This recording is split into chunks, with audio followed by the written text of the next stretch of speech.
Hi again, just a quick tutorial today about the gradient tool. And I had a recent question about using the gradient tool. And just to show you what's going on here is the ability to do transparency with the gradient tool. And in this case, I'm using, I think, the multiply mode, but the default mode is opaque, which is it completely replaces whatever's underneath it. So, we can that can be useful in a lot of cases, but in some cases you want to show what's behind there, so without replacing your background. So one thing you can do, of course, is use one of the modes here, and that'll make it like translucent or additive or multiply or something like that. But in some cases you want to use actual transparency, and that's not a problem. We have a number of ways to do that. So in this case, we're using the circular gradient tool. You can do the same thing with the linear gradient tool, either way.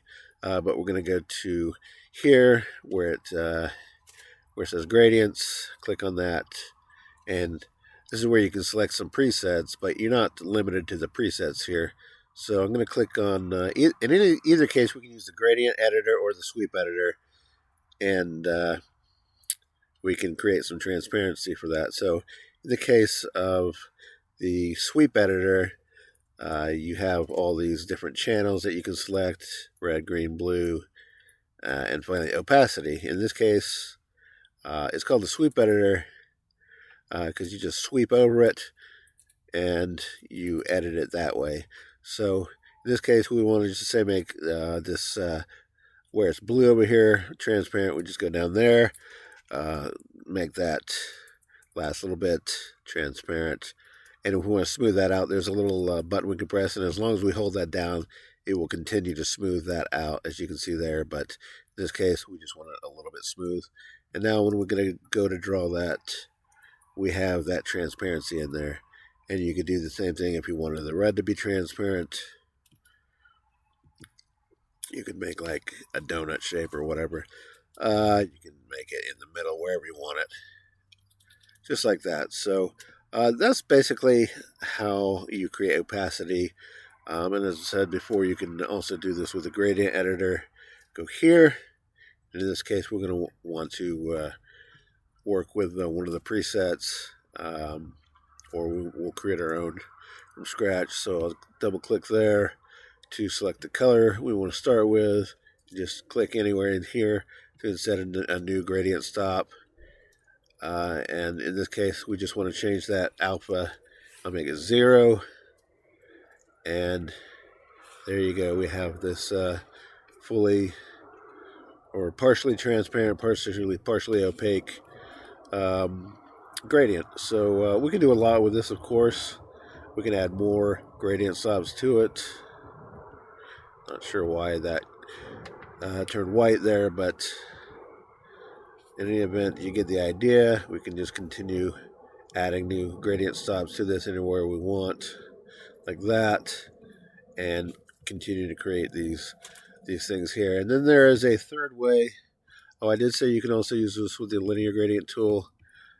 And we can also combine this with this combined mode. So we could do like a multiply mode, and we can do this, and it will multiply those together. A really useful one is the greater than or less than. So you can combine things that way, make sort of interesting geometric shapes. Less than, it's kind of like cutting holes into or grooves into something, or creating raised edges or something, sort of like a Boolean almost, by using that particular mode. All right, and I said there was one other way we can create gradients. That's the adjustable gradient. And you start here, and you can edit these while they're on screen. And this is how you control the color for them. You pick the one you want to change, and then you change the color for it, and it happens all on screen as you're working. So that is one thing you can do. But as I said before, You want to do this where it's transparent. So in this case, we can make the opacity, set the opacity down to 0, and there you go.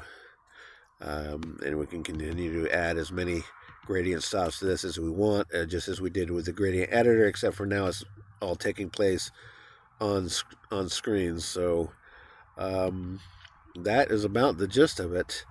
And I've also mentioned the 3 ways you can edit, or the several ways you can edit gradients on the gradient tool, but there is also another way, and that is using the fill settings. So I will select the square, rectangle tool, go to fill settings, and you can also use gradients here. And there's a number of ways you can apply these gradients horizontally, and it will also use that opacity and that transparency.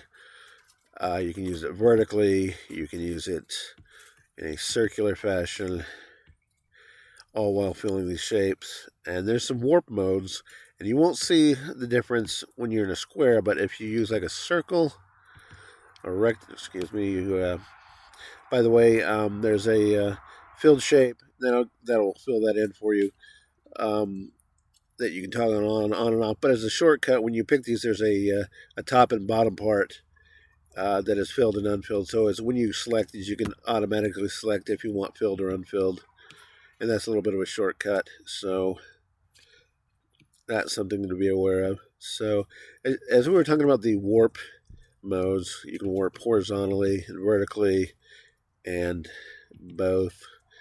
And there's also a contour mode, which will warp according to the contour, and you can change how much you want that contour to affect how many steps you want that to be. And you can see it up here in this preview up here as you drag that around. Okay, so that's about it. I do want to show you a few other things with that. So it's not just circles and squares, but you can use arbitrary shapes as well.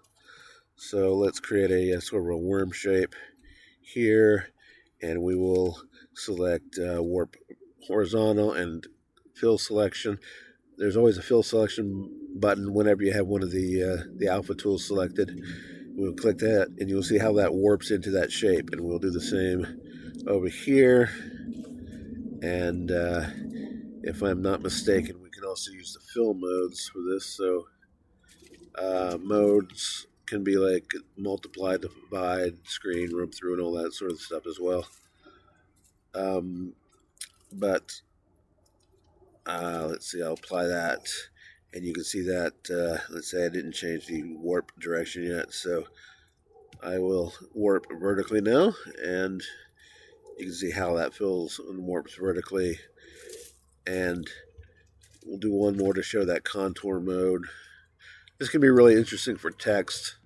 If you create a text and select it in the alpha, you can create like outline text and that sort of thing. So that's about it for gradients for tonight, and about all I've got for now. Thanks for watching, and talk to you later.